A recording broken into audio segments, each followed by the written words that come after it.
All right, pencils down, baby. That's it. No bullshit. Pencils No down. And how? What? How much are we What? spoiling our Ramblers and This is another Cody episode. I know. It's been like 3 straight weeks. We're 4 just straight weeks? Cody. How many is this now in a row? It's got to be at least 3, I think. At least 3 in a row with Cody, as he is just the one guy who just every day tweets, quote, every team does it.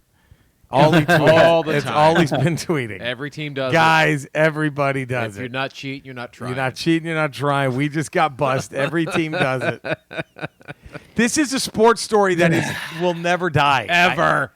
It is Eddie, who's on a sports talk show. Yeah. You're probably sick of this story already. You get sick of it, and then there's something else to talk about with it. Yeah, it's evergreen. Because you're not talking about the same stuff. What's new? What's new to talk about with the Astros? Well, they came out and did this thing at the beginning where the Major League Baseball said, all right, we will not penalize the players. Because Right. they were trying to get the players to squeal on everybody. So Sure. the only way to do that is like, okay, you guys won't get in trouble. Just tell us who's been doing it. Tell how us long what they've been doing happened. it. But then you find out, okay, the players are just as involved with this as like the management was. Right. And now so it's like how can you not punish the players? Yeah. Fuck. So now it's coming to the point where it's like Major League Baseball is just trying to squash this thing as quickly as possible, but it's not going away. And that's getting to the point now it's like everyone's like, why are the players not being punished? What is the punishment that you think would fit? What is it for guys like Decker? What's he saying? He thinks minimum like every player that was on the roster should lose their playoff bonus, like all their playoff money. Right. That should all be gone. Give Just them to charity, fined. whatever. They should be fined Yeah. that money. I mean, you look like Hank Aaron said. Anybody involved should be banned for life. Holy That's what shit. Hank Aaron said. Hank Aaron said He that? said that. God damn. He said that's the level of cheat. That's the way they've hacked the game to the point where Wow. it's like who's ever involved, whether it's Astros, Red Sox, Jesus Christ. whatever team, banned for life. This feels very much like that one time that Eddie and I went to a musicians expo, and he had his harmonica and I sang. Yeah. And we didn't cheat, but all the other musicians were crying foul just as Yeah, loudly Yeah. over my singing and Eddie's Right. harmonica playing. Right. And I mean, we were banned. we were banned, From but just going for there. being that good. Yeah. That was it. We didn't cheat. We were just that No, better. We just mopped up. We would have been such a game changer in the music industry. Yes. That yes. the music industry was not ready to catch up Right. to us. How much Little League mom pussy did we crush at that pizza buffet after that festival? It was crazy, right? dude. That Yeah. Little League mom pussy we just destroyed, didn't we? I mean, I had 3 right in the bathroom. in the bathroom. I had a few at the buffet table. of the shakies. I had a few at the buffet.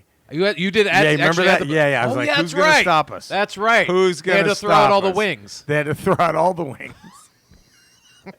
God, there we were. So, Cody, what do you want to make this go away? What would you, as a fan of the Astros, what would be like, all right, Cody, this happens, however, it's all gone.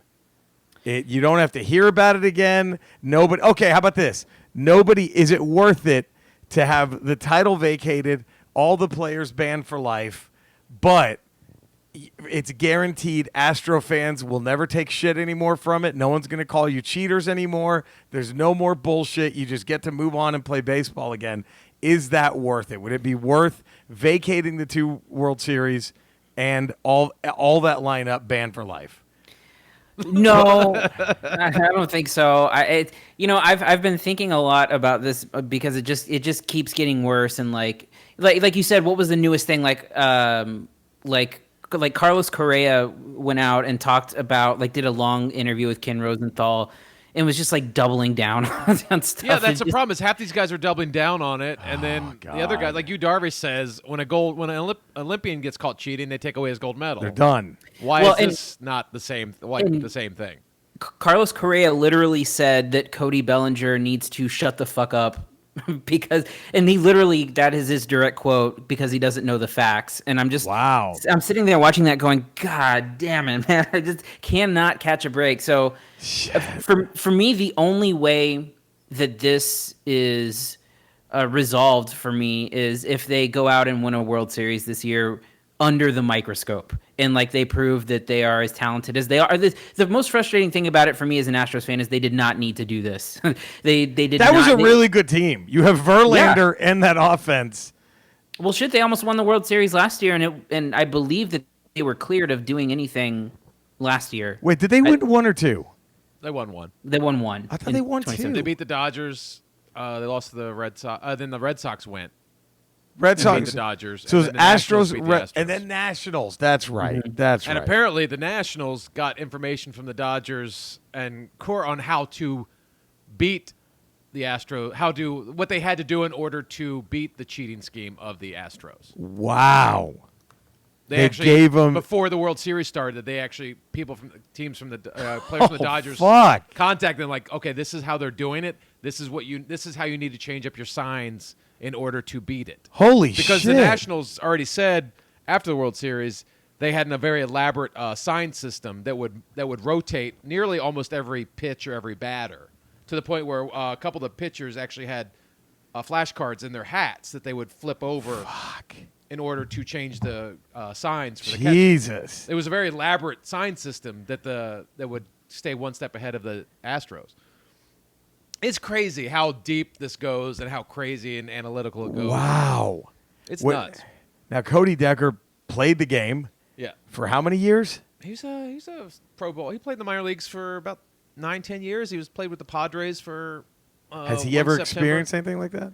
He thinks he made. That's why he says when the Dodgers are like piping up saying they're like, you guys should calm down because you guys are doing this too. Like this cheating thing is rampant throughout Major League Baseball. There's a lot more teams than just the Astros and Red Sox that were doing this. The Astros led the way. Right. They were the best at it, but there was a lot more teams involved, like the Dodgers and so maybe even the Tampa Bay Rays. Like there were a lot of teams involved that were doing this sort of thing. Cubs when they won possibly. And I don't know if the Cubs, like he said, the Nationals weren't just for the way the team was played, the way they were constituted, and their numbers. Right. But like there were a lot of teams that were doing this. And that's why it's like, that's why he's always like with the Dodgers, like, hey guys, pipe down. You don't want Major League Baseball investigating you guys. Because if the Dodgers don't shut up about it, that is going to happen, right? It's like, going to have to happen. Yeah.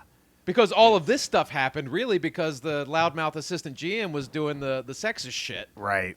Backing up the, what's his face? The wife beater. The wife beater. And then so Major League Baseball starts looking, and then next thing you know, they find this. It's like, you don't want the microscope on. You just shut your Is that mouth. how they busted this? That's kind of what put the onus on them to start looking into. Really? Yeah. Wow.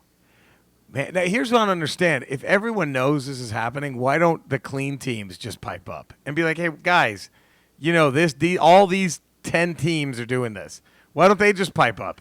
Is that just some unwritten rule? Well, the stuff was sort of out there. Like the Astros were known for like sign stealing. That's what I'm saying. Like, who doesn't rat them out? Like, why not just go public? Why? Like, I mean, Mike Fiers finally did that. The pitcher for the Astros was basically like, "Hey, this is guys. This is happening, and this is how it's being done." Wow, man, it's crazy. Because everybody knew they were sign stealing, but a lot of people didn't know how they were doing it with the advanced algorithms that were used with the camera that was placed in center field. Still, after all this, doesn't make me give one shit about baseball.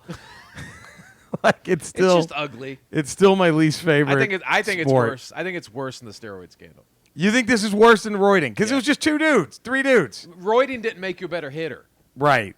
Bonds could hit the ball before he roided. He was hitting home runs before he hit it. Yeah, well, he could hit the ball. It doesn't improve your hand-eye coordination. He just got an extra 20 feet to make it a home run. Those home runs were, hitting the wall. They were hitting the wall. Did you hear the quote that Bonds had apparently about Sosa and McGuire? Yeah, he's like, if those guys, shit, give me the shit they're on, and I'll show you. Yeah, and I'll show you numbers. But to me, it's worse because those are players doing. This is actually hacking the integrity. Right.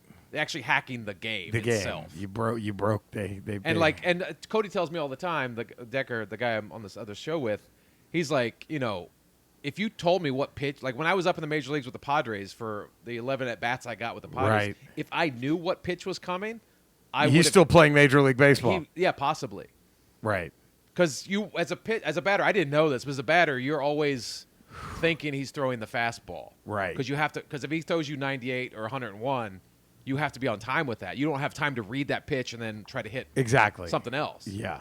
So if you know he's throwing a cutter or a curveball or something like that, the odds shoot up astronomically. How much? Yeah. Cody, what's your thoughts on worse than roids? Yeah, it is. I mean, so I was, as everything was breaking, because it kind of came out in waves. I was like, this sounds really bad. Right. And then when it got revealed that like there were cameras and sending signals to batters, I was like, it's just indefensible. Like, I mean, you can't. Right. It's cheating in the most pure of ways. Yeah. And with I think like Eddie was saying with steroids, I mean, I don't really believe that steroids could like do the same kind of damage as knowing what pitch is coming next. Right. So if you're sitting on a pitch and you know exactly what's coming. Now here's the thing. I don't necessarily buy that this Astros thing ruined careers. Like there's a pitcher that's literally suing the Astros because he got sent down. Like, I mean, come on, you but didn't he have like horrible numbers against everybody? That guy, I thought. Yeah, that's what I thought. The guy who was trying to sue him was like, dude, you sucked against everyone. Yeah, and so. I don't think that kind of stuff is valid. Right. But it's just like everyone is dumping on the team, and it's like I've got to just sit here and be like, I don't. I wanted to. One of my goals for 2020 was to travel to different stadiums and go watch the Astros play. And I'm not doing that this year. Yeah, you're not gonna do that. Get fucking pelted everywhere I go, or just suck it up and wear the other team's hat. But you don't want to do that like that. Yeah, but there's other teams doing it. It's just not getting the coverage that the Stros got because they're they were the first team to get caught, and they did it better than anybody. But the Red Sox did it and won a World Series. They did. They're doing the same guy, right? Okay, can't we just at least ban Cora for life? They're not bad. I mean, AJ Hinch got a year. But Cora was way worse than Hinch because he brought it to two different teams. Right. Cora won a series. But the Red Sox brought Cora there because of what he did. Astros. He didn't go there and go, hey, guys, check what I can do. They're like, hey, we want some of that magic. We want to do what the Astros are doing. Right. Let's bring that guy over. And then the Mets did the same thing. The Mets were like, hey, we want to do what you guys are doing. And then I wonder if that's why Mookie Betts got traded. Maybe the Sox didn't want to trade him, but he's like, get me the fuck out of here. I don't want to be associated with this shit. Get me the fuck out of here. That or they got a big fine coming their way. They got something scary. Yeah, Jesus. They know they're going to be fucked for a while, so they might as well unload the contract. Man, this is the non-nerdiest intro we've ever done. I know. This is not one Dungeons and Dragons reference. Nothing about Star Wars or nutsacks like Cody would expect, or Kenny Rogers. It's almost like we should put some Kenny Rogers in here. He'll find a way. He'll find his way in. When does he not? But we're at 12 minutes and 47 seconds. How about that? So we're just doing it, right? Yeah, I guess. That's it. Intros. I guess we did it. We did our intro. I mean, man. I forgot to open the music. You can have that, but that was for you. I keep forgetting to take Dexter. Yeah, now that we have the shot. Now that I have the shot, I'll take him back. And we have this 8-year contract. Dexter We're Jetster. obligated to. Oh, God, it's brutal. It's brutal. That's for the Ramble Radio, our YouTube show, but which is also video, but it's also radio because you can hear it here too. Cody's been on there naked before. Naked Cody's been a part of that. I mean, What are you missing? What are you guys are? You've got everything. I don't know what more They're you want. at the buffet. It's got all the content people want and are clamoring for. Right. All right. If you know the words, always feel free to sing along. What I want, you've got, but it might be hard to handle. Like a flame that burns a candle, the candle feeds the flame. Yeah, what I got, full stock of thoughts and dreams that scatter, and how you put them all together, and how I can't explain. Oh yeah, well, you make my dreams come true. Well, there we go. Nice. You nailed that, dude. Daryl Hall's he hung himself. Yeah. He hung himself. I fear for the day he listens to this podcast. Right. We're doing no more Hall & Oates. That ends Hall & Oates. Oates is calling me up. Yeah. It's Rocho Notes. It's Rocho Notes. Hey, welcome to the Ramble 220. 20. Eddie, when did they bury us? Oh, fuck. 3? Ramble number 3, I think. And now Cody's part of it. Yeah. So take that, everybody talking shit on what we got. Right? They kept saying never add a third. Never add. They told us repeatedly. Don't do it. If you do it, it'll end you It'll guys. end it. And, okay, fuck you. 3 in a row, baby. Look at that, huh? I mean, you can't fuck with that, No, can you? you cannot. Unfuckable. Nah. We're unfuckable. Right? So please Is don't that how try. you say it? Right, unfuckable. We are unfuckable. Unfuckable. All of us. So please don't try to fuck us. That's not coming out the way I want it. Unfuckable. So please don't try to fuck us. That should be our new tagline for the Ramble. I think you're right. The Ramble, instead of we bust balls all over, just the Ramble. We're unfuckable. Unfuckable. Please don't try to fuck us. I think that's fantastic. We're unfuckable. You know, I got this new iTunes update, and I can't find the podcast on it. Oh, that's good. It's got separated. It's its own app now. Oh, so I have to download a podcast app for my MacBook? Yeah, you do. Oh, let me do that. It should be automatically on there if you upgraded your system. Oh, okay, I did. It's like a purple icon. I just have to find it. I'll just do podcasts in my Finder, We at right? the Ramble like to show you the behind-the-scenes action. Yes, things that we should do. Things that you should be Oh, done there it is. before Okay. we ramble. It's already on my we dock. do during the Ramble. During the ramble. Sound check. Yeah. We turn the stuff that most people consider a waste of time and Space. Dead air. dead air. We turn that into content. Radio gold. We make it content. Radio gold if you must. That's why we're unfuckable. So please don't try to fuck us. Back to the lecture at hand. Still deadlocked at 100 5-star ratings. That's unfortunate. That's the only problem, y'all. We got to get them ratings up, huh? Come on, dude. Get those ratings up. How are we going to be on new and noteworthy on iTunes? Right. And we're still deadlocked at the same positive reviews. So have you gotten another email saying if we're like number 363rd ranked? I don't think not on the yet. iTunes Not yet. I think because we're so high what up. What were we? It was number 2 all Number 2 all time. all-time Oh, I didn't know podcast. that. So by now, I didn't know we were number forget 2 it. all time. Oh yeah, by now. Come on. One of these days, I'm going to actually look at the numbers and see if you're lying. I don't want to. I don't want to look at the numbers. Because I think you're lying to me. I am. I won't even. But I won't I even. got to check it out sometime just to see. Yeah, but please give it a 5-star rating, a positive text review, subscribe to us on iTunes, all that. We have our Ramble Radio. Yes. Every On Tuesday YouTube. and Friday. You got your Eddie's on the Ralph Report. He's on Swings and Misses check daily. those out. Daily. Those are 2 daily podcasts. I have my Smug Nerd that I post on my Twitter, Facebook, and Instagram on Retro Mondays. Rocha. And my Retro Rocha. If you want to see me talk about old video games, go to my YouTube channel. Just look for Jerry Rocha on YouTube, Retro Rocha. The second one drops this Thursday. Yeah. Ring King. Oh, It's all nice. about Ring King. So, yeah, that's the Ring King. NES classic Love Ring King. with the blowjob minigame. The blowjob, and then you can punch him out of the ring. So that'll be all there. And here we are. Man, what a fucking... This is already... What are we, 18 minutes in? This is already a full Ramble's worth of content. This is already we've given better you. than any other podcast you could ever download. Ever download or listen That's why to. we're number 2. Right. This is also better. By the way, Cody, we got to talk about this. What's up? Eddie and I... Boy, does Eddie's son owe us a big favor. Yeah. Whew. Yeah, his 10-year-old son Colton owes us big time. So Andrea and Eddie's wife Tracy decided to have a girls' night out. Yeah, which is great. Great, but I would have been a dick if I just sat that one out. You know what I mean? But I wouldn't have blamed you. Because it was just going to leave Eddie and Colton. I even texted you saying, hey, you ain't got to do this. You don't have to do this, dude. But I felt like a prick. Like, oh, no, my girlfriend and your wife are going to hang out. I won't keep you and Colton company. I'll just stay home. I said, just stay home. That would have been a shit move. I couldn't have done it. So Colton was he was dying, you said. Dying to see Sonic. We had to go see Sonic the Hedgehog. Dying. I saw it. I'll say this. All right. Better than Bad Boys for Life. Yes. It was better than Bad Boys and I'll for say, Life. I didn't see Bad Boys for Life. I saw it was better than Dr. Dolittle. Not saying that's not hard. That's not a lot. Right. These aren't too high bars. That's not a high bar to climb over.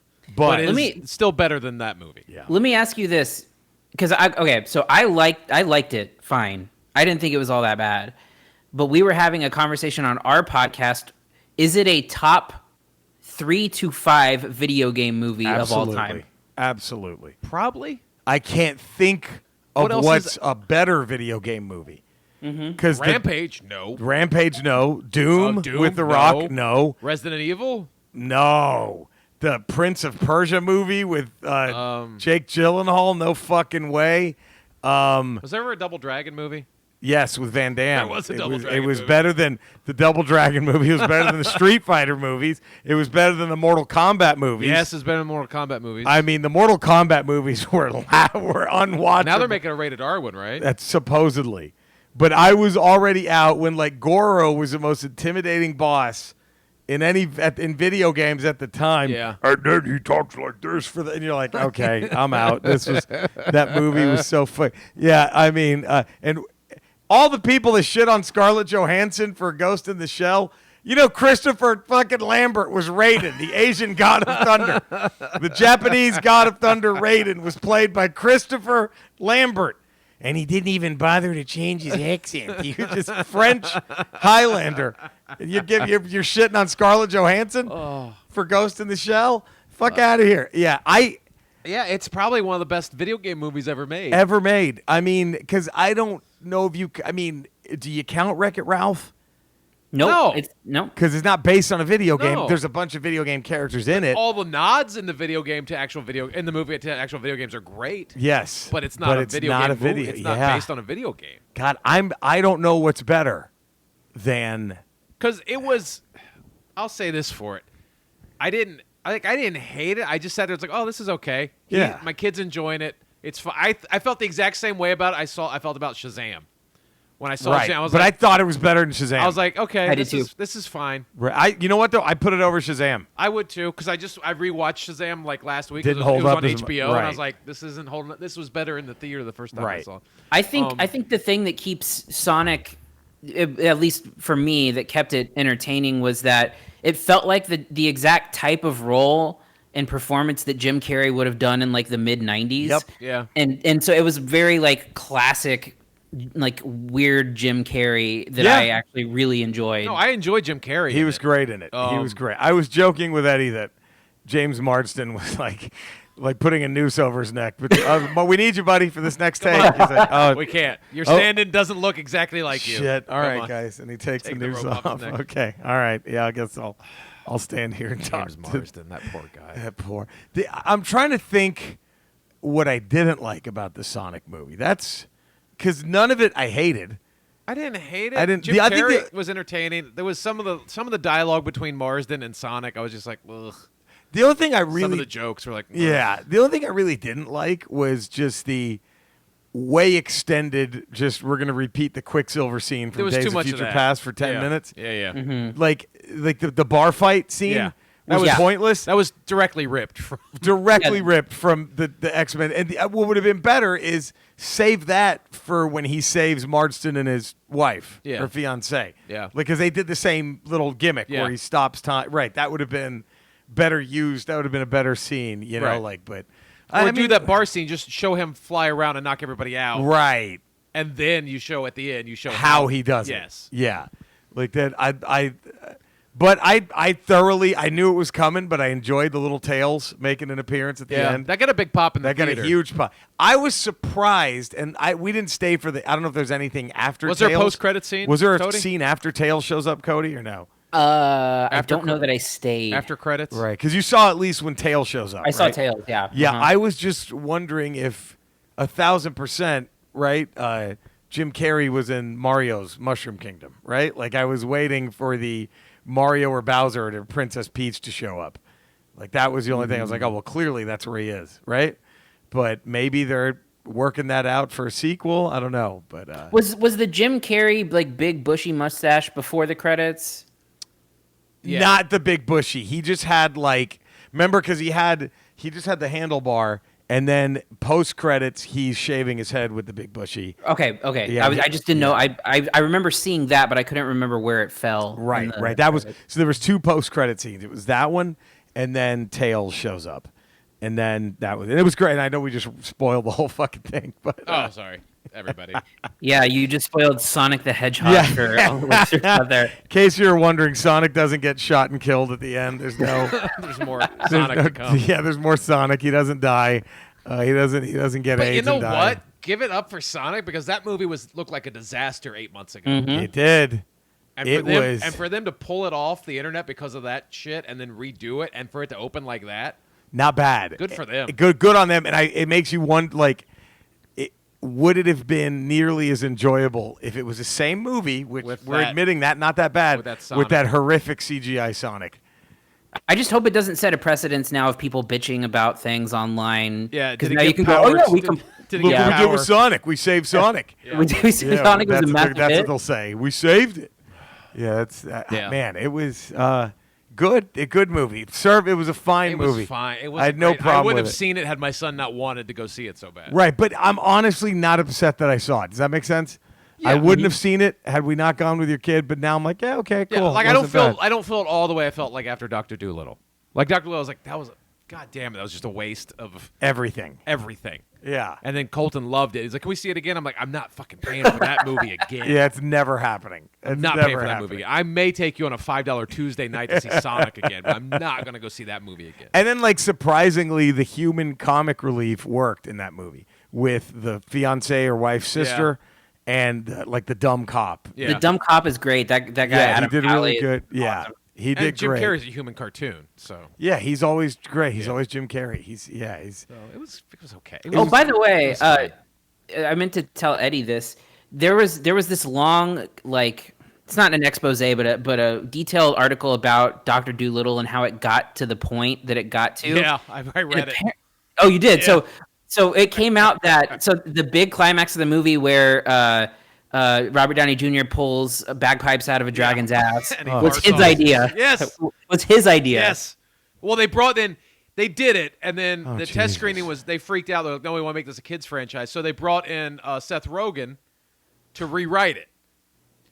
Or to rewrite some new scenes for it. And then I guess he got a new job on something else, so he got pulled away from it. Right. Yeah. So then at that point, they wrote a couple more scenes, and then Robert Downey Jr. was like, I got this, guys. And basically tore up all the scenes that were rewritten, and then basically Robert Downey Jr. just took over. And that's what we got.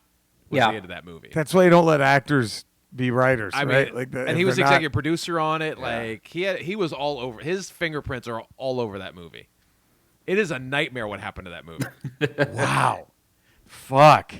Which you can tell that there's parts of that movie that that don't fit, and you can tell that, like, even by the intro, that they were going for a dark movie. They were the first 5 minutes of that movie. I was kind of into it with the kid hunting with his dad, and they shoot the squirrel, and the kid feels bad, and he goes and finds Dr. Dolittle. I'm like, this could be an interesting take on Dr. Dolittle, right? And then all of a sudden, it just turns into like fucking some campy, weird bagpipes out of an ass. Yeah. And then the bad guy turns from a bad guy to like this over-the-top, like, Disney Channel sitcom bad guy. Oh, man. Where just everyone turns into like human cartoons, and it's just like, it was just so... Who could do it? Two different movies cut together. Right. That's crazy. I'm never going to see this. Is it worth seeing out of that morbid curiosity? No, just avoid it. Maybe if it's ever on Netflix, fast forward just to see the dragon fart. Just to go, oh my God. This really happened. Robert Downey Jr. thought of this. He wrote that. And forced it into... I mean, he basically took over production of the movie. It's like, this is what we're doing. Well, Godfather was very troubled.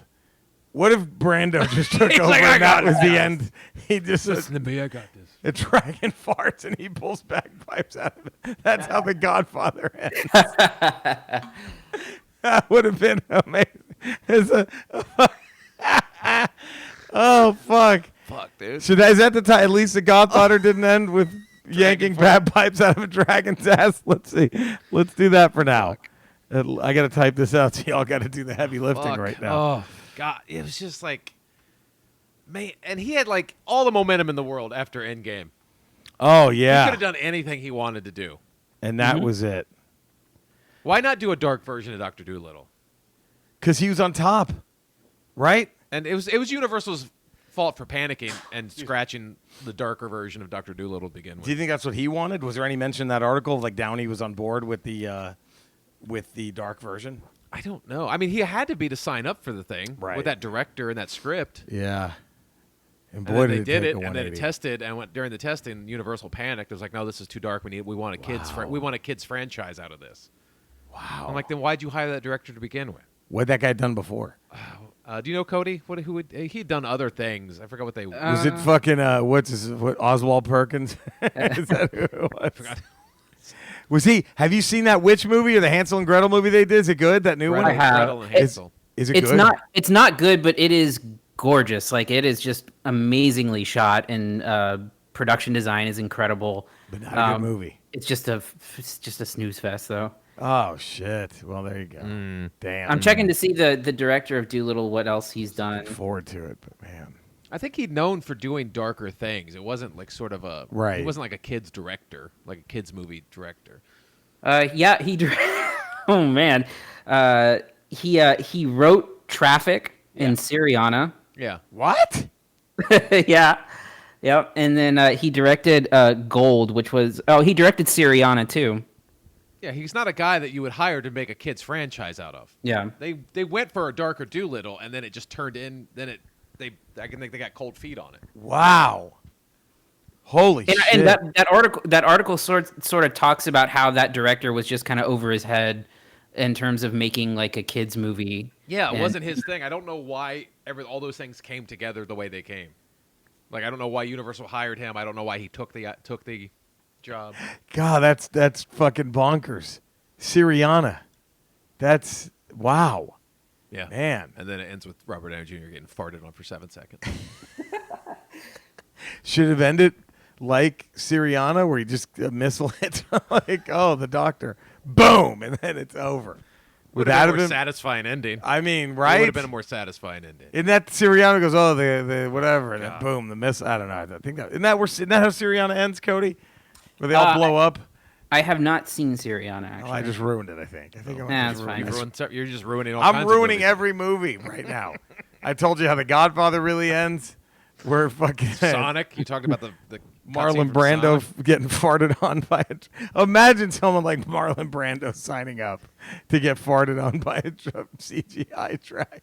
I think that there's no way that happens, right? That's, I guess, one thing you can say about those 60s, 40s, 30s through 70s guys is there's no way. Like there's no way. Anthony Hopkins takes over Silence of the Lambs. Yeah, it is a fucking dragon farts on Lecter. He's performing and he's helping a dragon with this fucking gas. He's pulling human bones out of fucking, was it Cowboy Bill or whatever? Cowboy Bill, and Cowboy Bill farts on and he just farts all over him. Anthony Hopkins. Oh, fuck! That's the end scene. No, Jodie Foster's in the dark. He's in the dark and she finds him because he farts. and so then she just opens up fire and kills him. And it's one of those it's like Airplane, where like just a massive pile of shit just hits Anthony Hopkins in the face.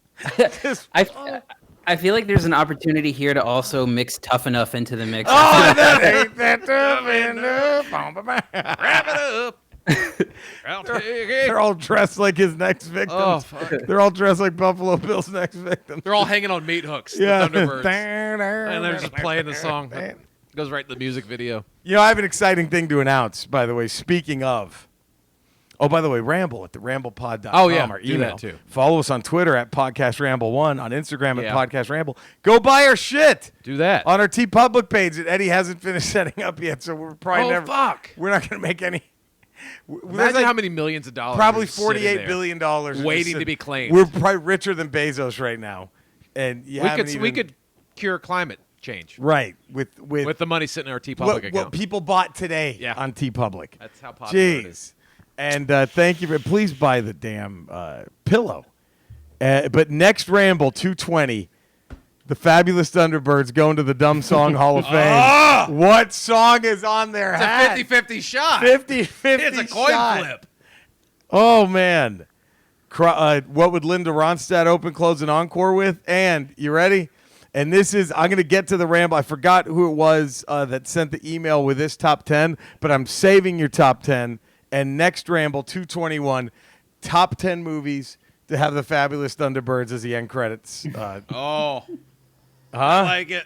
221. It's a Thunderbirds Ramble. It's a Thunderbirds. It's a high time. It's long overdue. If they had more than 2 songs, they would do the open, close, and encore, but they don't.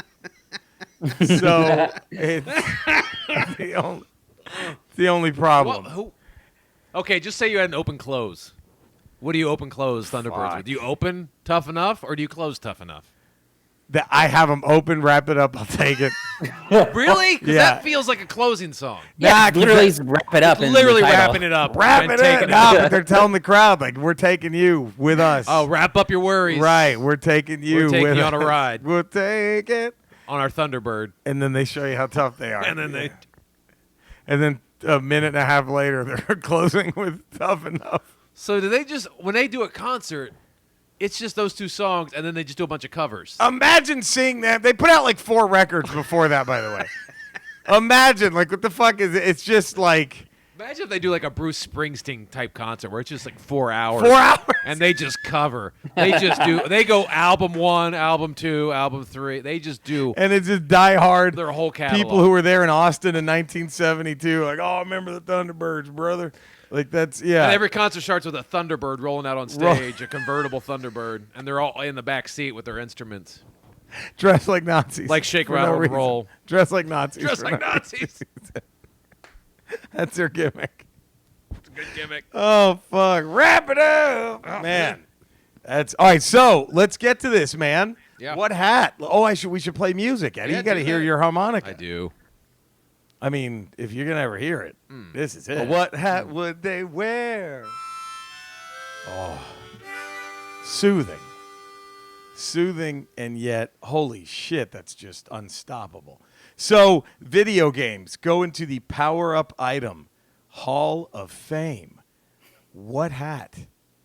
What Power Up is on the hat? Colin Maggs says it's got to be the Pac-Man Power Up tablet.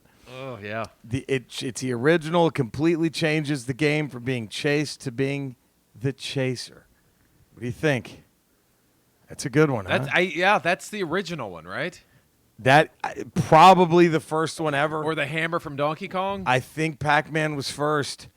Gary Priest says it's got to be the Fire Flower from Super Mario Brothers. That ain't bad either. Yeah.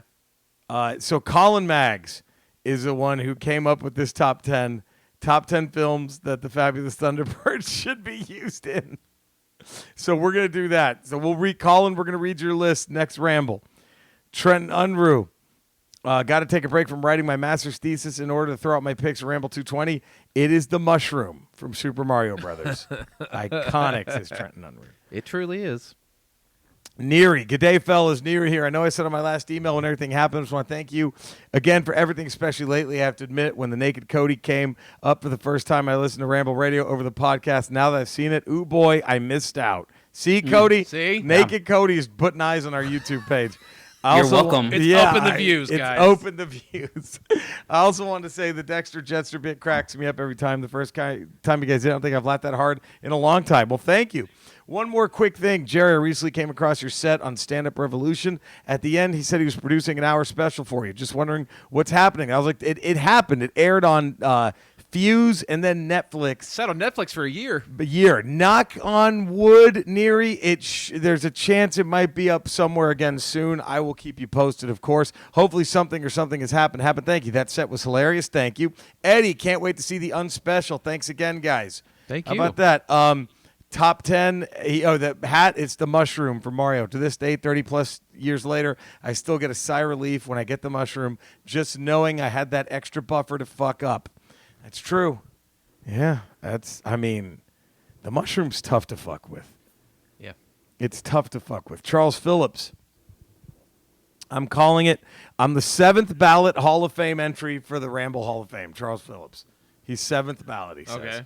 He says the Fire Flower from Mario. I remember playing Mario with my older brother, making fun of Mario because it looked like he was flicking fire out of his nose like a booger. There you go. Fuck yeah. That another vote for Mario. Todd C.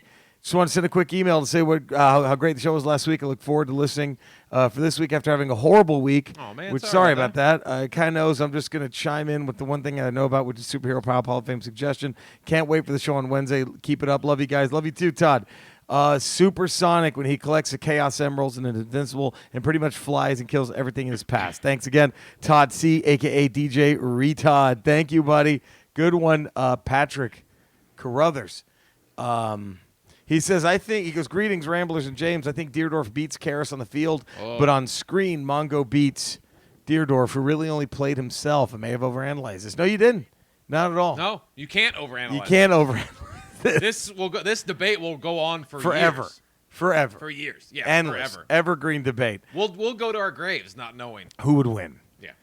We got to get Cody on this in a second. He says the Pac-Man Power Pellet. Pac-Man was in the arcade before Donkey Kong. The Power Pellet is the basis for a lot of the power-ups came later. I don't think it counts, but the Contra code deserves recognition. Absolutely, it deserves recognition. Up, up, down, around, left, right. The Konami code, which let you just, run ragged all over. Darren McGregor, honorable mention to the prostitutes in Grand Theft Auto, has to be the super mushroom from the Mario games. All right, buddy. Thank you, McGregor. Cody, have you thought about this one? Do you think you have something for this one?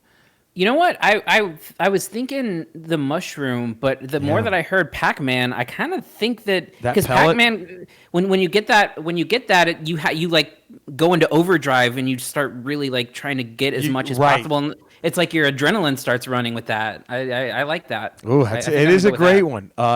Grady W. Smithy, he goes the Fire Flower from Super Mario Brothers. It did help that it also counted as something that would make you big as well. Yeah. The Hall of Famer Dave Strabecki goes the mushroom from Super Mario Brothers. All right, man. That is, and then Brian Withers. He says, I can't stand Kiss as much as the next guy. Never got into them, and they weren't my gateway into hard rock and metal. However, 2 times now I've heard an awesome song and later find out it was a Kiss cover. First, it was Parasite covered by Anthrax. It fucking destroys.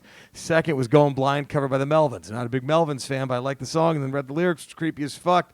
Yet another weird underage girl song for Kiss. Yeah, fucking freaks. I think KISS stands for Knights in Statutory Service. Oh, God. Here's the lyric in question. Little lady, can't you see? You're so young and so much different than me. I'm 93, you're 16. Can't you see I'm going blind?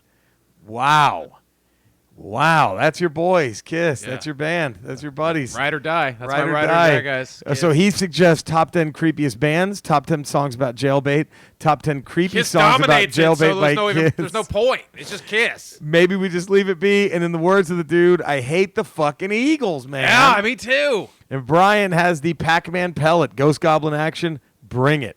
That's his number. That's his Hall of Fame hat. And then our boy Graham up in Canada, who fucking sent us a motherload of badass shit. Yeah, he did. He Thank goes, you, Graham. the quad damage from Quake, the sheer mayhem and panic this power-up and all further evolved equivalents in the first-person shooter genre has caused over my LAN party lifetime is purely epic. Although the single-player experience of getting a power-up in your favorite video game is rewarding, there's something multifold more gratifying when all your friends suddenly panic and start running away in terror when the thunderous whoomp of the quad damage is picked up. The best part is you don't necessarily need to see somebody get it, as the whole game hears it when a player picks it up. Haha, nice. It's pretty good. And he sent a video over the years. Stories and legends of our quad damage multiplayer mayhem are still retold with reverence and hilarity over the warm glow of the flickering CRT monitors from which it came. Runner-up, the OG king of the power-up, the Pac-Man pellet. Bonus, the Mario Shroom, which first introduced the power-up as a gameplay mechanic as opposed to short-term gain. All right. These are all great, y'all. Thank you. They're fucking fantastic. Entries into this. I think that covered it. No, Gary Priest. Look at me leaving Gary Priest hanging. Gary Priest out. Hey, Jerry, Eddie, and Cody. Here on my list, the Fire Flower from Mario. Man, this is, pretty dead even between all these. I wanted to do the Pac-Man pellet because it does make sense of the pure adrenaline it gives you, but I had to go the Mario Mushroom because of how much it adds to the rest of the game. Yes. Well, you can brick rocks. Yeah. Cody, you go pellet. I go pellet. Yeah. I go mushroom. See, I originally thought mushroom. Yeah. But then I have to go back even farther to the Pac-Man pellet. The Pac-Man pellet. That's it's the amazing. Original one. There's only 4 of them, so you really, because you have to strategize when you're going to use them too.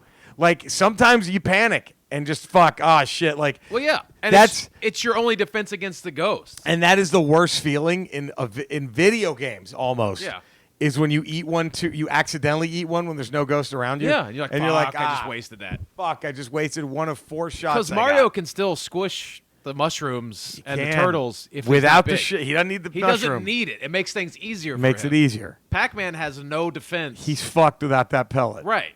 So to me, that's the ultimate power. You both make compelling arguments. Cody with the just pure rush it gives you. It's the rush. It's the original. It's the one you remember. Yeah. First playing, and it's because without that power pellet, Pac-Man is nothing. He ain't shit. Mario Pac-Man's a fucking queef. You can still navigate Super Mario World without being big. But Pac-Man's a fucking lump of shit. He's Without that. He's just a piece of shit. He's a worthless fuck. Fuck him. Yeah.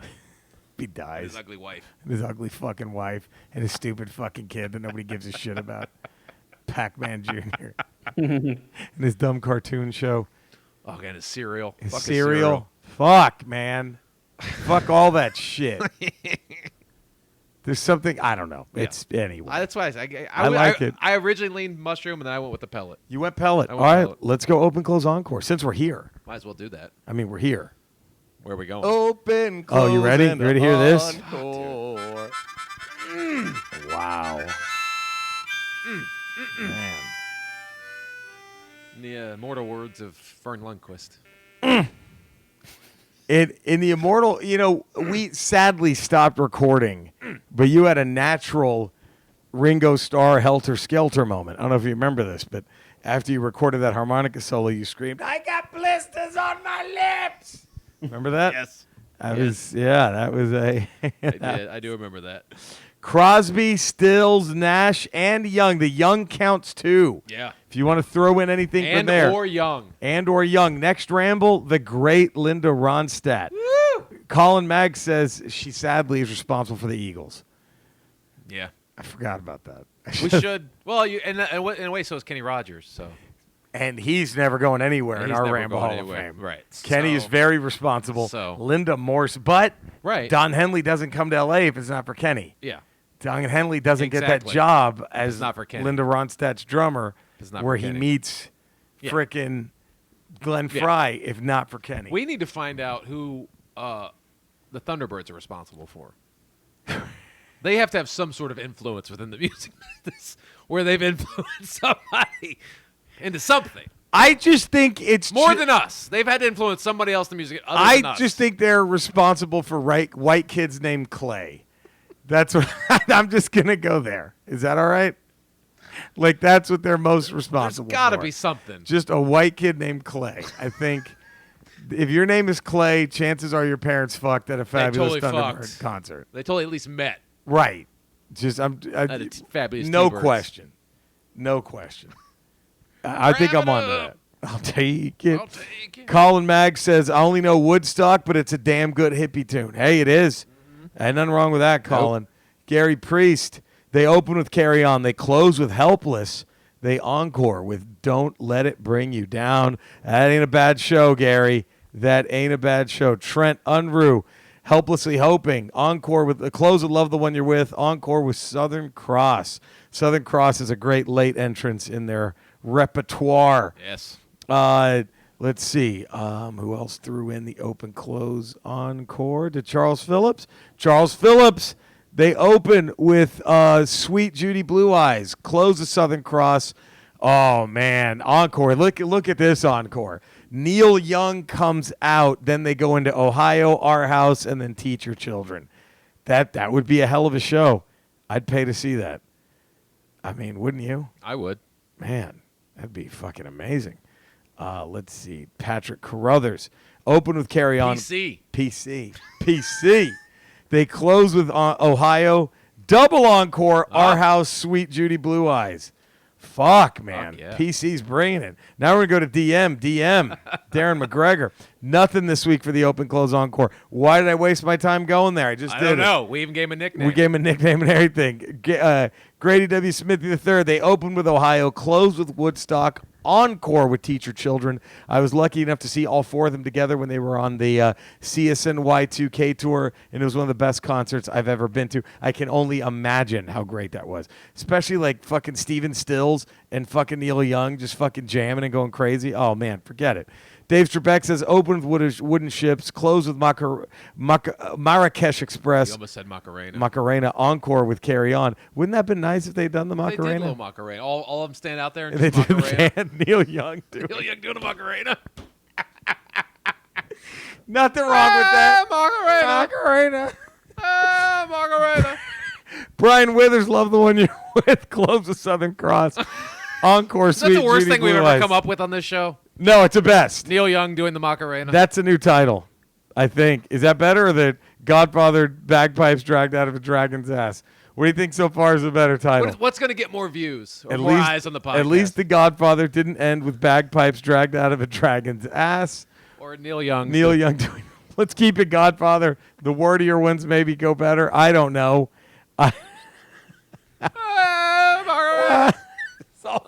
He's all uncoordinated and tripping over himself. This is all for David Crosby, Graham Nash, Stevens. Doing the fucking Macarena. What would be worse if they did the Macarena or YMCA? What's worse? Macarena. Do you think that'd be more humiliating? Or Electric Slide. I think Slide is the third least. Really? Cody, more humiliating for making legends. Crosby, Stills, Nash and Young do during a show. The Macarena or the kidnapped YMCA. all of their loved ones and they're holding They them have ransom. to And the do- only thing they have to do is they have to sell it. Sell it. They have to really be into it. They have to do the Macarena or YMCA. have They to have be- to fucking sell it. It has to be Macarena because it's like YMCA is, like it stands for what it is. Like it's easy to Right. do. The Macarena, you have to like remember shit. That's true. There's There's more. some steps involved.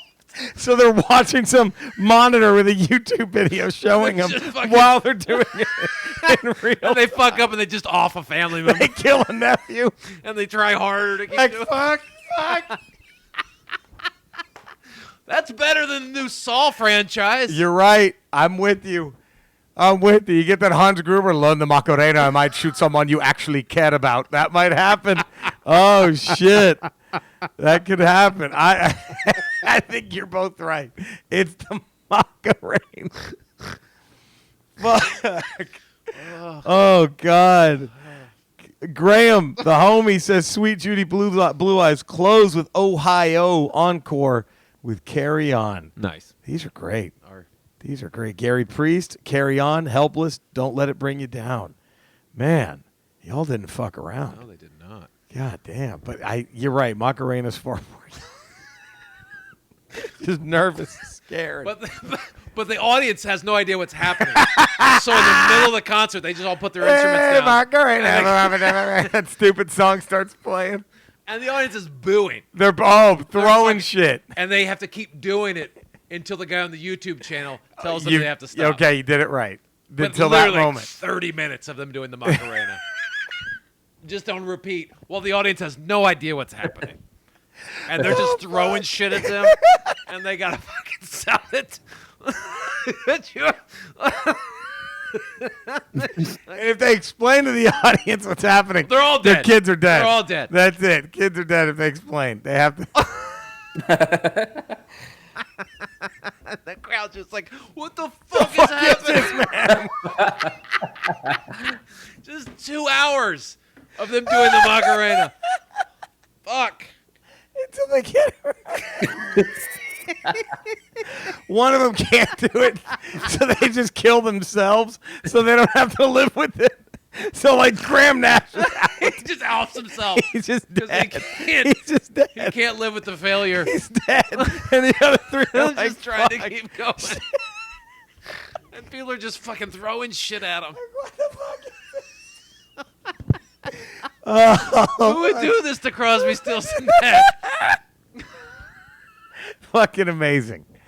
I'm in. I want that to happen. Oh, please, someone I got them make open that happen. with Sweet Judy Blue Eyes. They close with Teacher Children. Encore with Woodstock. Eddie? I got open with Sweet Judy Blue Eyes. Yep. Close Wasted on the way. Ooh, And encore Teacher Children. nice. Cody, you have anything for this one? Oh, fuck. Nah, I had to abstain. You had to from this one. abstain. That's all Macarena, right. Just Macarena. The Yeah, Macarena. the Macarena, yeah. Eh, Macarena. Eh, Macarena. 3 hours. Fucking hell, that would be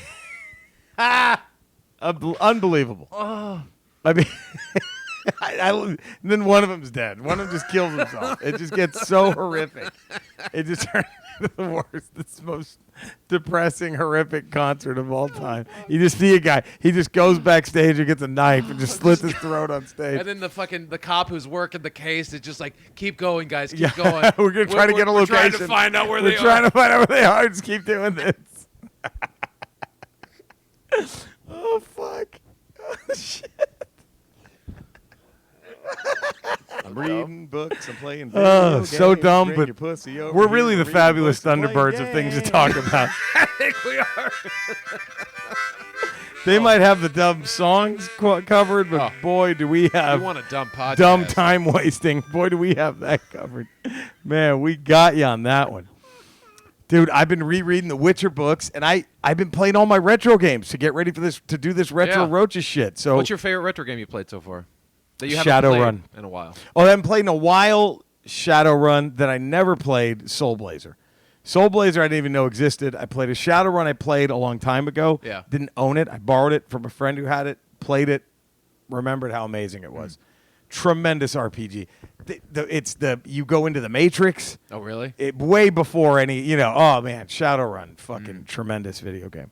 But if that one's coming soon. One of our listeners recommended I do Strider. I was able to find that at a video game swap meets. Strider, I'll get that one coming hopefully soon. Nice. But Ring King is next. I've been playing the fuck out of all these games just because I want to show footage of me actually doing shit in the game. Like it's too hard to try to find shit to hunt down and cut and paste. I want to do that. I might as well just play it. Yeah. So also obviously you have more to talk about. I've actually I gotta get one of those things you have where it plays the 4K. It's fucking amazing. Games because I have one that plays just regular. It's got an NES and SENS, but it's not 4K. It's not 4K. Now that you upgrade. Now that I upgraded the 4K TV. Come on, man. I gotta get it. You have to, dude. I know. Fuck yeah. You got to, man. It's the best. There's no other reason for the season. You think Andrea will get it for me? She will. She better. Okay. I'll ask her. She better if she doesn't want to get hit. Okay, good. She want to get fucked up. She knows it's good for her. All right, we're gonna shout out. Can you hear us? We're shouting out to you. God, imagine if that was what I went to jail. That was the weakest. That's the thing. Well, she didn't buy his friend a system that let him play his old video games in 4K. So he hit her, and now he's in jail, and he's a dickhead, and fuck him. I mean, I would beyond deserve it, but still. Oh, beyond. But of all the things you've done, for that to be the thing you got for that, on. I mean, come on. You'd think they'd show some mercy. All right. Here we go. Shouting out. Do you want to sing a Kenny Rogers song? Yeah, let me pull up some lyrics. Okay. Eddie's going to sing while I And then read. feel free to join in on the chorus. Yeah, Cody, if you have a guitar. We have a mandolin over here. We have a mandolin. I got a mandolin. I traded my bass for a mandolin because Andre has a bass. So I don't need my bass guitar. So I want to learn to play the mandolin. I'm going to do the gambler. All right. I learned 3 chords on the on the mandolin. Okay. Should I go try to play them to accompany this? All right. You can. I guess. Are you ready? All right. So big shout out. Graham Edmondson. He's the one who's been putting together those videos that Graham Moore has been showing on Facebook. On the Ramble Facebook page. Facebook page where they're adding the Fabulous Thunderbirds to tragic moments in movies good. when they got a cease and desist. Right? I think Graham said they got taken down. Boo. Which is evil. It's Did not the right. Thunderbirds do it themselves? Probably the Thunderbirds. Fucking assholes. We're the only one giving them any play. I know. They're like, we don't want to be associated with that Star Wars, brother. We're blues men. Fuck, dude. Well, you did it. You did the Lord's work. Graham Edmondson, you're a goddamn hero. You're Shout a out hero to you. And a genius. And here we go. You ready? Yes. Leon Edelman, Rick Braun, Daniel 673, Reed Dixon, Retro Rocket Entertainment, Coppin with Comic, Elizabeth Flores, Jason Tully, The Real Zelly, Cool Gramps XRP, Eddie Pence Fan Club, Captain Robin, Dash Winzu, The Pirate Caps, Daryl Hefferman, David McGinn, Teresa 1025, Christopher Haskell, George Olivos, Jason Peak, Matt Cottrell, Blinky Blink, Jamie Warner. Get the Unspecial on Netflix. The Ultimate Rabbit. Davis, a.k.a. your grandma's pussy. Alec Vasquez, Colin Maggs. C. White 400. Play It With Podcast. Adam Kraz, Darren Butler, Michael S. Miller. Jeff Watts. Jim Key. Taylor Johnston. Rich Morrissey. Nick Payne. Rental 3. Night Moves Differently. Ken Rivera. Richard Miller. David Garcia. Jose Gonzalez. Big Daddy Joe 34. Bay TW Podcast. Ray Tullius, Kingsley 28, Eric Ben 10, The Real Danny Mary, Scarecrow, James Weaver, An Outlaw Torn, Nick Sharp, Sephora Sean, Near Romero, Kenny Todd 215, Reverend Endaddy, Raul Sanchez, Van Devere, Von Huddleston. You've got To know when to hold 'em. Michael B. Smith, Big Timmy 87, Gary Priest, Middle Aged Crazy Podcast, Tammy Lee Ramsdale, Frank Montez, SRW 92, 831, Packs and Breaks, Lauren Silence, Najo Young, Coy Bennett James, Jeffrey, a.k.a. J. Backo 01, Gil Gaslam, The Thick White, Duke, T. Garrett Pearson, Senor Peligro, Potter's Cube, Podcast Interzone, Podcast, CJ Pendragon, Georges 126, Delicious Cordelia, Lucas Guerra, JD, Red 5, Standing By, Rob Fernie, Chris O'Shoke, Nathan Wallace, Shane Power, Michael Martinez, Wendy May, Steve R.C. Gray, Wraith, Sean Williams, William Harris, Ryan McNabb, Brandon Feltner, Pod Mode, Brandon and Jay, Camp Sempress, Dave Van Walton, Chris McDermott, M. Bella 66, Steve Wynn 3068, Chris Chug Hughes, Daniel Holland, Josh Kovac, Trent Unruh, J6K9, Graham Gray Arnold, Cathal McAllery, Manny Avalar, Bradley John Eaglefeather, Joseph Tejas, Go Away 723, Amador Gonzalez, Steven, Nikki G23220, Jay Reading 1013, Fred Johnson, Todd C, a.k.a. DJ Retod, Lord Helmet, Alan Guyak, Phil Sargent, Sean Williams, Mark You've got to know when to hold 'em. Scarecrow, when to hold 'em. Scarecrow 292, when to fold 'em. A.k.a. Adam K, Jimmy Salgado, all of us pod, Assorted Goods Pod, Juvenicio Estrada, Oscar Nunez, Joe Mopa Show, Sean Smith, Stacey Avila, CJ, a.k.a. M. Blade, Kyle Cook, The Grindfather, Andy Hinsman, Graham Moore, Eric Nye, Justin Brown, Stacey Gonzalez, Jack Beams, Chris Fabo, Chris Rubicalba, Chris Bell, Kevin Caps, Sherry Lanceray, no, when to hold 'em. Charles Phillips, when to fold 'em. A.k.a. Chaz Heads, The Game Fanatics, Burr Martin, Gary Kundle, Darren Butler, Shelby Console, Plastic Prison, Kelly Riddle, KT, Chris Behrensmeyer, a.k.a. Go Cast Chris B, Glamis, Jamie, Storm Raven, Yemen Yaman, Boss Hawks, Grim Shredder, Drunk Eddie's Thoughts, Eddie's Ghost Ham, Robin Maloney, Damian Bottrill, when to hold 'em, Joe Millen, Ramar, when to fold 'em, Chad Salio, Sean Ryan, Lisa Marie Rilla, Joey Poole, Gemma,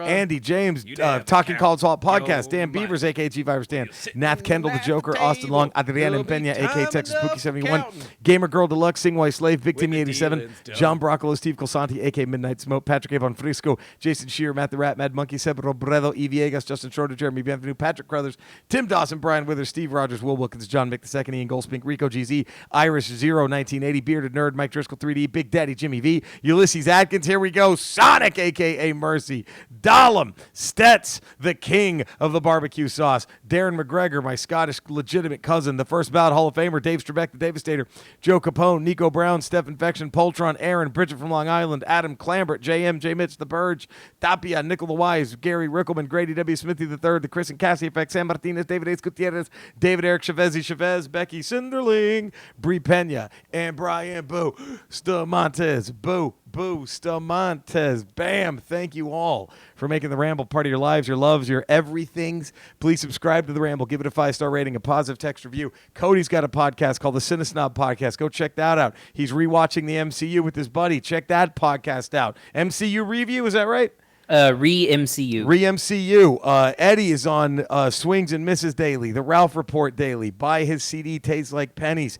Check out my YouTube channel, Retro Rocha, where I talk about old video games. Watch me on my social media, The Smug Nerd, at Jerry Rocha on Twitter, at Jerry Rocha Comedy on Instagram. I'm sorry, at Rocha Comedy on Twitter, Jerry Rocha Comedy on Instagram. Buy my CDs. Crank Eddie and I shit on Spotify, Pandora, SiriusXM, all that good shit. And thank you all again. And now, the moment everyone's been waiting for. It's the time of the show where we rank the top 10. This is fun. Oof. Wow. So fucked, dude. So good. I'm so good. So good.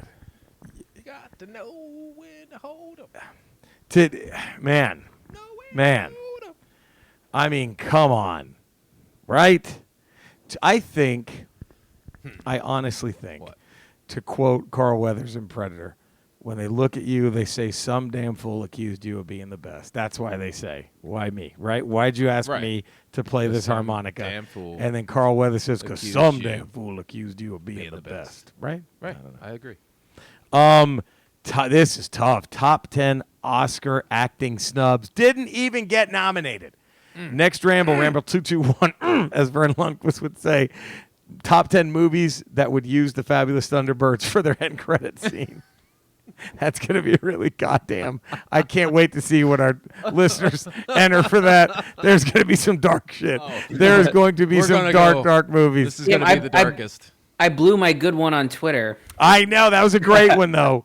God, so Colin Maggs, I don't know any Oscar Screwjobs, so contending my Twitter post, here's 10 more of best. Oh, wait, we're going to wait. Colin Maggs, we're going to wait because he's actually using 10 best uses of Tough Enough. That's going in next week. Save that for next week. I'm going to save that for next week. Gary Priest. Yul Brenner, The King and I, beating both James Dean Giant and Kirk Douglas Lust for Life. Ballhead, baggy pants, beat two of the finest actors ever. I call BS. Wow. Oh, he's saying these are just screw jobs. Okay, I get it. Okay. Rex Harrison winning for Dr. Dolittle, beating Peter Sellers in Dr. Strangelove. Yeah, that's crazy. Wow. Okay, better than RJD and Murphy's efforts, but better than Sellers playing 3 roles in a perfect Cold War satire? Fuck you and your talking dog. Mira Sorvino, Mighty Aphrodite, beats Joan Allen and Nixon. Subpar ditzy Woody Allen role versus a brilliant restrained performance in Stone's underrated masterpiece of a film. Gary Priest says number 6, Tommy Lee Jones in The Fugitive, beating Ray Fiennes in Schindler's List. Sure, Jones has a craggy charm, but Fiennes, sadistic bastard Nazi, deserved it. Judy Holliday for Born Yesterday beats Gloria Swanson for Sunset Boulevard. I mean, come on. Gloria fucking Swanson in that role wins everything. John Houseman, Paper Chase, beats Jason Miller in The Exorcist. The Academy sucks cocks in hell. Number 3, George Burns' Sunshine Boys beats Brad Dourif, One Flew Over the Cuckoo's Nest. I mean, I love George, but his debut film role, Dourif held his own against Jack, and in his fucking prime. Dourif was fucking great. Yeah. Mark Rylance winning Bridge of Spies beat Sylvester Stallone in Creed. To get the kind of restrained performance from Sly at this point of his career deserved a gong. And then number 1, Paul Newman, Color of Money, beating Bob Hoskins for Mona Lisa. The worst kind of Academy pandering. Newman deserved Oscars for so many of his films. Cool Hand Luke, Cat on a Hot Tin Roof, HUD, Butch Cassidy and Sundance Kid, The Sting, etc., etc. But this reeks of giving him something just because he was getting up there. Fucking Academy. Yep. Loving the show and the Ramble Radio as always, Gary Priest. Thank you, Gary Priest. I enjoyed that one. Trenton Unruh. Oh, wait. I got to go back. Hold on. I missed somebody. Yeah, okay. No, I didn't. Okay, good. Want to make sure I can't miss people, Eddie. No, don't do that. I can't do that. Trent Unruh says, Oscar Screwjobs, Michael B. Jordan in Creed, Robert Downey Jr. Endgame, Guy Pearce Memento, Jim Carrey Truman Show, Sam Rockwell for Moon, Colin Farrell in Bruges, Denis Villeneuve directing Blade Runner 2049, John Goodman for The Big Lebowski, Andy Serkis for Caesar, number 1, All the Planet of the Apes, or Gollum and Schmeagol in Lord of the Rings. That was his number 2, I'm sorry. His number 1, the one I talk about every time I watch this film, Val Kilmer, Tombstone. Shame on the Academy. Thanks, gentlemen. That's a great Trent one. Unruh. P.S. How about them Chiefs? Naked Andy Reid needs to be on the next Ramble Radio video. Get the fuck out. Oh, we'll have Naked Andy Reid just for you, Trenton. Don't worry. It's coming Wednesday. Or Tuesday. Tuesday. The date we already happened. It just happened yesterday. Just happened yesterday. We're a little mixed up. Neri says top 10. I really don't have a top 10, to be fair. It could just be filled with Leonardo DiCaprio. I'm going to give him my top one, Joaquin Phoenix, when he played Johnny Cash. That's true, because What's-Her-Face won for... Reese Witherspoon. Reese Witherspoon won for What's-Her-Face. June Cash. Yeah, and he should have won. He sounded like fucking Johnny Cash. That's crazy. Because he sang the soundtrack. Yep. It's pretty crazy. It was crazy. Charles Phillips, acting Screwjobs. Honorable mention to 35, Clark Gable in Mutiny on the Bounty, lost to Victor McLagan in The Informer. And in 51, Brando in Streetcar Named Desire and Frederick Marth in Death of a Salesman both lost to Humphrey Bogart in The African Queen. Number 10, Frederick March, tied with Wallace Berry Frederick, deserved to go alone for his work in Dr. Jekyll and Mr. Hyde. Number 9, 1941, Walter Houston in The Devil. Daniel Webster lost to Gary Cooper in Sergeant York. Number 10, Tom Hanks in Castaway, losing to Russell Crowe in Gladiator for 2000. 1939, number 7, Clark Gable, Gone with the Wind, lost to Robert Donart in Goodbye, Mr. Chips. 97, Matt Damon in Good Will Hunting, losing to Nicholson in As Good as It Gets. Number 6, Jack Lemmon in The Apartment, losing to Burt Lancaster and Elmer Gantry. Number 4, Downey Jr. in Chaplin, lost to Al Pacino for Son of the Woman. Number 3, John Hurt in Elephant Man, losing to De Niro in Raging Bull. Number 2, Peter Sellers in Doctor Strange, losing to Rex Harrison in My Fair Lady. Dr. Strangelove, losing to Rex Harrison in My Fair Lady. Number 1, Charlie Chaplin in The Great Dictator, losing to Jimmy Stewart in The Philadelphia Story. Man, that was some deep Oscar dives. Yeah. Charles Phillips went there. Todd C., what has he got? Nothing on that one.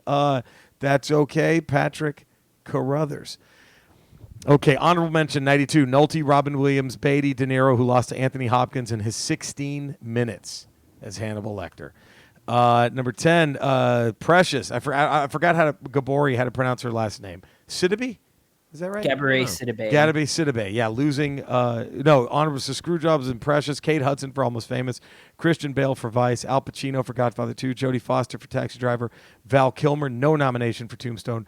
Audrey Hepburn, My Fair Lady. William H. Macy for Fargo. Edward Norton, American History X. Number 1, Malcolm McDowell in 1972. No nomination for A Clockwork Orange. Thanks for all the funny bearded nerd out. Patrick Crothers, thank you, man. PC. Darren McGregor. DM. Top 10 Oscar True Jobs. 10-2 are not really in any order. My number 1's definitely my number 1. I will never get over this win within this group of actors. Jack Palance and City Slickers over Michael Lerner for Barton Fink. God, Michael Lerner was so good in Barton Fink. Al Pacino, Scent of a Woman over Downey Jr. and Chaplin. Tommy Lee Jones over DiCaprio and What's Eating Gilbert Grape. Tommy Lee Jones for The Fugitive. Kim Basinger in L.A. Confidential over Julianne Moore for Boogie Nights. Jack Nicholson in As Good as It Gets over Matt Damon, Good Will Hunting. Meryl Streep, The Iron Lady over Rooney Mara in The Girl with the Dragon Tattoo. Eddie Redmayne, The Theory of Everything over Michael Keaton in Birdman. Daniel Day-Lewis, There Will Be Blood over Viggo Mortensen in Eastern Promises. Gary Oldman, Darkest Hour over Daniel Kaluuya in Get Out. George Clooney, Syriana over any other person in that category. Don't get me wrong. Clooney was okay in the movie. He's up against Matt Dillon in Crash, Paul Giamatti in Cinderella Man, Gyllenhaal in Brokeback Mountain, William Hurt, A History of Violence. This will forever baffle the fuck out of me. Have a great week, gentlemen. Darren McGregor. Grady W. Smithy. Honorable mention to DiCaprio for Basketball Diaries. Kate Hudson for Almost Famous. Burgess Meredith for Rocky. He's so fucking good as Mickey. Yeah. He deserved a Best Supporting Actor win for this. Sylvester Stallone for Rocky 2. He was perfect in the first Rocky. Then he was even better in one of the few sequels that managed to be better in every way than the first movie. Steve Martin for The Spanish Prisoner. If you've never seen this, you need to. It's a good movie. The pace is a little slow, but this is totally solid thriller. Steve Martin is absolutely great as the villain. Sean Connery for Robin and Marion. Sure, he got an apology Oscar for Untouchables, but this was his best performance ever. Humphrey Bogart for Casablanca. Sidney Poitier, Heat of the Night. Joe Pesci for The Irishman. This was the best performance of his career, and he deserved a Best Supporting Actor for it. Brad who? Lupita Nyong'o for Us. She had to deliver 2 performances in this, and she packed so many layers and so many subtly amazing bits into both of them. She was robbed even worse than the all-robbed Strebeck back in the day. Orson Welles in general, but most especially for Citizen Kane. The fact that he never got an Oscar for any of his acting is an even bigger crime than what happened to Nyong'o and Strebeck combined. All right. Hey, I like that list, Grady. Dave Strebeck says, don't get me started on screw jobs. Have a great week, gents. Jerry, when are you coming back to Dallas? Miss you, brother. Bring Eddie, too. Sign the Hall of Famer Devastator. Hopefully soon. Hopefully I'll be back soon, man. And that would be awesome if Eddie came with me to Dallas. I'll fucking take him to Cowboy Stadium. Ugh. No. Yeah. Yeah, man. You could just... Yeah, I'll pick a piss on I'll make the trip for that. Fuck yeah. See where winners live. Winners? Brian Withers. I'm not much of a cinephile. I couldn't give two shits about the Oscars. I didn't want to go off the internet, so I'm giving you all the movies that I think should have been Oscar winners, but since I don't pay attention, I actually no idea if any of them won anything. They claim they all got screw dropped. P.S. I know make excuses for the shit I like. Number 10, Swamp Thing. It had Adrian Barbeau's wet T-shirt. Number 9, Dragon Slayer. Disney and Paramount don't get enough credit for showing Peter McNichol's hog on the big screen. True. Daring choice Very true. that cost him the Oscar nod. Number 8, The Beastmaster. Mark Singer at his early best, and he had ferrets. That still gets me. Yes. The ferrets die. Number 7, the one ferret the dies. one ferret. The one Number ferret. 7, V. Yeah, it was a TV show about lizard aliens, but the dude from Beastmaster was in it. He Screw was job. fucking awesome. Number 6, Shaun of Definitely the got an Emmy. Right? Number 6, Shaun of the Dead, Simon Pegg and Nick Frost. Number 5, Hot Fuzz, Simon Pegg and Nick Frost. Number 4, The World's End, Simon Pegg and Nick Frost. Number 3, Aliens. I was never a Terminator fan. Cameron should have stopped there. If he tries to link up the Aliens universe with the Avatars, we riot. Oh, Big if he Lebowski. does that, Oh. They kind of almost did with the walkers. Remember those walker things that had the machine guns in them in the first Avatar? That was the same fucking thing as the power loaders, but just a weaponized version. Think you already did, fellas. God damn it. Big Lebowski, Screwjob. Number 1, Time Bandits. A gang of Screwjob, dude, is what he says for Big Lebowski. Time Bandits, a gang of time-traveling little people. More than one Monty Python in there. Sean Connery, Ian Holm, Kenny Baker, David Warner as the ultimate evil. The movie Willow wished it could be the ultimate Screwjob. Thanks, Jerry and Eddie, all the Ramblers, and James Ramble on the Golden Rambler. Brian motherfucking Withers. That's a great list. Hey, those are all Screwjobs. Yes, they're all Screwjobs equally. Our boy Graham. Let's see. Acting Screwjobs, Rant Edition. He used to watch the Academy Award fairly religiously when I was growing up, more for the show itself, i.e. the Billy Crystal openings were always an event. But nowadays, I'd rather be watching movies rather than spending 3 to 4 hours of my life sitting around watching Hollywood elites pat each other on the back for what a darn good job they're doing, I hear you. whilst most of the time ignoring the audience. Briefly looking at the results from last night's awards just reaffirms my gaping yawn with the lack of caring for this outdated, political, corrupt, manipulated 5-hour-long industry commercial, which incidentally is also full of commercials. And not too surprisingly, there was not a thing for something groundbreaking like Avengers Endgame, at least Into the Spider-Verse is recognized as a piece of art rather than a kid's movie. Partly, I think, in the digital age, the availability of modern media on any platform at any time has put the power of choice back in the consumer's hands. Who the hell needs the Academy to tell you what's good and what isn't? Oddly, I think this is where you see the growth of modern communities like the Ramble, where I can get a much more interesting take on entertainment in general from a group of like-minded peers. I mean, Crosby, Stills, and Dash doing the Macarena. That's not going to be on the Oscars. Because their children are going to die. Because their children are being held for ransom. Oh, God. Who the hell needs the Academy to tell you what's good and what isn't? Oddly, I think that's where you see the growth of modern community. Yeah, there we go. I've taken many suggestions on movies and new perspective on existing films from this group alone. Hell, I actually watched Six Pack Annie on Amazon Prime after Nathan Wallace's post on the Facebook forum, and I'm certain it was still better time spent than the modern Oscars. Let the Academy Awards fade away. Go listen to Cody on the Cinesnob podcast instead. Ramble on. Graham and Faye, Winnipeg. Hey, thank you, Graham and Faye. Great fucking rant. Yeah, Graham. I think we agree with everything. Love Graham. I agree with that last part. Yeah, that last part was great. Gary Priest, Yul Brenner, King and I beating both James Dean Giant and Kirk Douglas Lost for Life ball. Oh, I think I already. You did that one. I did that one. I think we're all caught up then. All caught up? We did it, guys. We did it. We did it. Did anyone match your trifecta? No. Cody, did anyone match your trifecta? This would be hard. This would be nearly no, impossible. because I did people who weren't nominated. Yeah, I did too. I did people who weren't even nominated instead of us. So we'll go around the table. Start with me, then we'll go Eddie, Cody. Yeah? Okay. My number 10. Honorable mention. I'm Okay. sorry. Okay. Linda Hamilton, Terminator 2. Okay. That's a great one. Number 10. I really think just for everything that it encompassed, just give Downey Jr. a nomination for Endgame. Yeah. Just for carrying a franchise with such an iconic character for 20. I mean, he started it. Then was the centerpiece of it for 20 the whole time. plus It was, films. and as great as Johnny Depp was as Jack Sparrow, it wasn't nearly as long as this run. And Jack Sparrow's character, it got tired. Right. By This the never did. Third film, it was tired, and they did 2 more, and you're still like, okay. Okay. But This like, didn't. Robert Downey Jr., the way his character came full circle after 20 plus films and gave himself up to save everybody, when the original Robert Downey Jr., the original Tony Stark, never would have done that. Never would have thought of that. Yeah. So I go number 10, Downey Jr. and Endgame. Who's your number 10? Michael B. Jordan in Black Panther. Oh, as that was Killmonger. good. That's great. Cody? I went Andy Serkis for really any Planet of the Apes movie, but particularly the second or third ones. I really thought he was going to be the first person nominated for a motion capture, but He should have been. He should have been. He should have been. He's one of those who I think should get like a Lifetime Achievement Oscar at some point. He probably will at some point. I hope. He deserves it. My number 9. Surprising to everyone, it's not number 1. It's not Carl Weathers. How did he Predator. drop? How did he take the Aaron Rodgers Man drop? won that drop when it got How hit. did he take the Aaron Rodgers Hey, he still drop? deserves it. He's still one of 10 people that deserve it. Wow, that's a humongous fall. I started taking it way too I thought seriously. for sure top 3. I took the list way too seriously. Wow. So I go Carl Weathers, Predator, number 9. Who's your That's number? the biggest screw job in history right now. You just did it. It's the most meta thing impossible. I know. You I just couldn't believe screwed it. Carl Weathers in the screw job list. I don't know. He's still on it. I would have screwed him if Wow. he didn't make it. Wow. You just cost him millions of dollars. Mando. Man. Who do you got for number 9? Number 9, Jimmy Stewart in It's a Wonderful Life. Ooh. Cody, your number 9? David Oyelowo for Selma, where he played Martin Luther King. Oh, yeah. He was great in that. Yeah. He didn't even get nominated, did he? Nope, Holy he did shit. not. All right, number 8. I got to go Divine Joy Randolph for Queen Bee. Lady Oh, Reed yeah, she was in great. Dolomite is my She name. was great. Yeah. That's my number 8. I have Wesley Snipes in Dolomite. Oh, that's your number 8? That's my number 8. Nice. Cody? So number 8, I'm going to give a quick explanation because I think more people should see this movie. So it's Rebecca Hall in a movie called Christine. I don't know if you've ever heard of this, but and Eddie, again, up your alley with a depressing movie.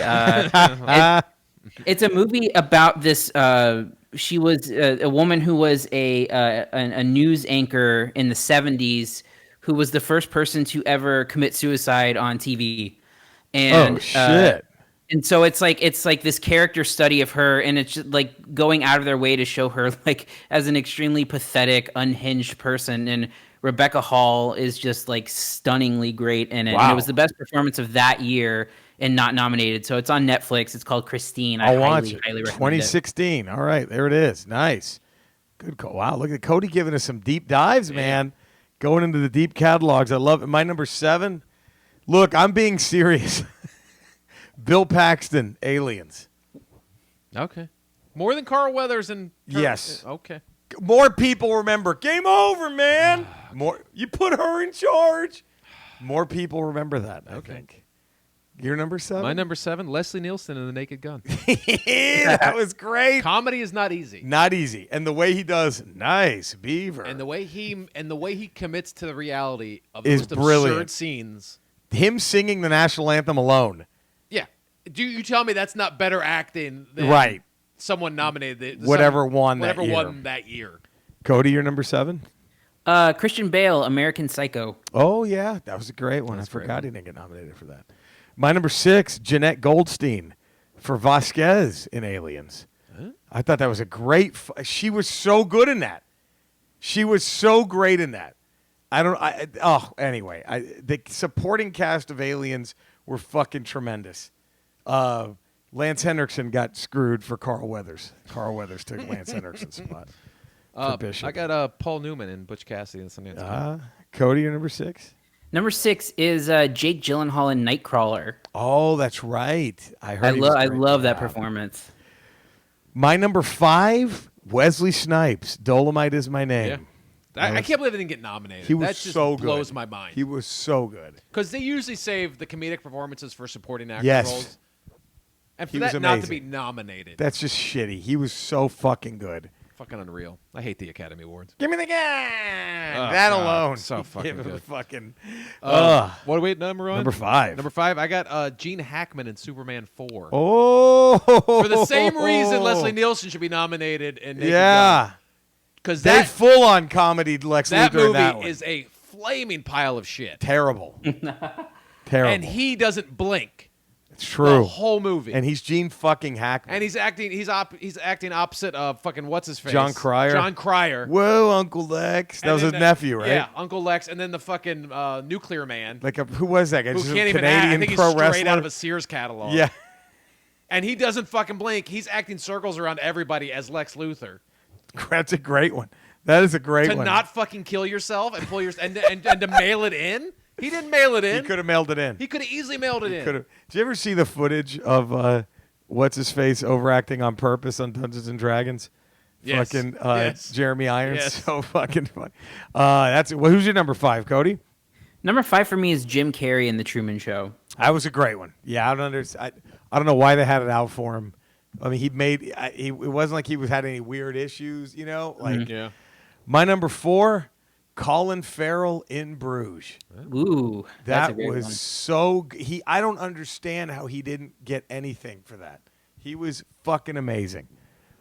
My number 4, Jim Carrey and The Cable Guy. Oh, very good. Yeah, that was his first dark turn. Yeah, that was a good one. And he carried it. He carried it. He did carry it. It was a huge risk to play that character. And he did it. He played it. And he did it. And he sold it to me. Yeah. Cody, your number 4? My number 4 is Reese Witherspoon in Election. Oh, yeah, she was great in that. She was fucking great. Yeah, she deserved that better than the Johnny Cash movie. Oh, yeah, for sure. Yeah. My number 3, Val Kilmer, Tombstone. Yeah, number 3. What's yours? That's Val Kilmer, Tombstone. We always match one. He should have won. He owned that movie. Yeah. And it was so good. He was so good in that. Yeah. And I went into that movie with low expectations. Big time. I was like, this is going to be so dumb. This is going to be so fucking stupid. Kurt Russell's fucking Wyatt Earp. And then Doc Holliday's Val Kilmer. Look, what the fuck is this? And even then the previews, I was like, this is going to be It's going to be dumb. I saw that movie like 4 times in the movie theater. So good. Wow, Johnny Ringo. So good. So good. Oh, I bet you're seeing double. Well, I got 2 for the both of you. 1 for the both of them. That's so fucking good. Cody, your number 3? Robert Shaw in Jaws. Oh, amazing. The Mayor. I forgot he never got nominated for Quint. Yeah. Not the Mayor. I forgot. The Mayor should have been nominated. The Mayor, too. Mayor. I forgot he didn't get nominated. Yeah. That is Insane. absurd. Copa. He fucking... Yeah, just for his USS we delivered the Indianapolis bomb. The USS Indianapolis speech alone should have gotten him. Oh, Shark's for got sure. dead eyes, a doll's eyes. Oh, fuck. Man, that's a great one. My number two, Andy Serkis, Lord of the Rings, Gollum. Wow. I was stunned when that movie, when Return of the King came out. I'm like, this dude's clearly getting best guess. It's a lock. This guy's gonna get best supporting actor. Yeah. It's a fucking lock. And I was like, what the fuck? To do what he did? Fucking Academy Award sucks. That's who was your number two? Gene Wilder and Young Frankenstein. Oh, that's a great one. Cody, your number two? Jack Nicholson in The Shining. Oh, I almost had him on my list. Forgot about that too. Danny! I'm not gonna hurt you. I'm gonna bash it right the fuck in. My number one. What else could it be? If you've heard me rant, you knew this would be my number one. John Goodman, The Big Lebowski. Yeah. That's a good one. That was my number one. My number one is Charlie Chaplin, The Great Dictator. Cody. Robert De Niro in The King of Comedy. Oh, that was such a fantastic performance. Mom! The way he delivers the worst stand-up act you've ever seen is So much better. I mean, Joaquin won the fucking Yeah, that's Oscar. the do-over. But Joaquin Right. could not be the bad comedian the way no De Niro was. No way. The way he did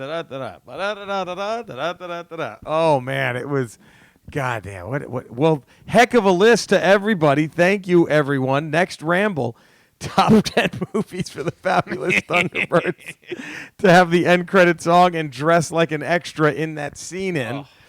What hat would the Fabulous Thunderbirds go in for the Dumbest Song Hall of Fame? What would Linda Ronstadt open, close, and encore? Email us, ramble at theramblepod.com.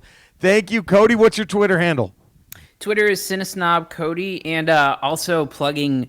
I don't know if you guys have ever seen the website Letterboxd. No. That's Letterboxd and then a D. It is like a social media platform to log all the movies that you watch throughout the year. So if anyone wants to keep up with what I've been watching and what my opinions are, I'm updating that and logging that as the year goes on. Oh, I love it. Dude, awesome. Letterbox. That's great. Thank you, man. It's Cinesnob Cody on Letterboxd. Cinesnob Cody on Letterboxd. Follow that. You know where to find us. Thank you for letting us be ourselves. We appreciate the love. We're going to play us out. The last beep. It's an I love you. And there we go. We'll see you next week. Ramble 221. I'm excited already. Yeah. I could record next week's right now. We could. And we've done that before. We've done 3. I think. No, we've done 2 rambles and like 8 videos in We one did 4 day. videos and 2 rambles in one night. I think, or 5 videos. 5 videos and 2 rambles. 2 rambles. Who else could do that? Nobody. Nobody. And keep it top quality like we did? You can't do it. It's not possible. No one. Not Joe possible. Pesci for JFK. Did he get nominated for JFK? Did he? I thought I about don't that. know. You know who is great in JFK? Who? John Candy. It was one fucking scene, but he was such a slimy. Oh, man. That was great. Anyway, last beep. We love you. We'll see you next time. Check out our Ramble radios.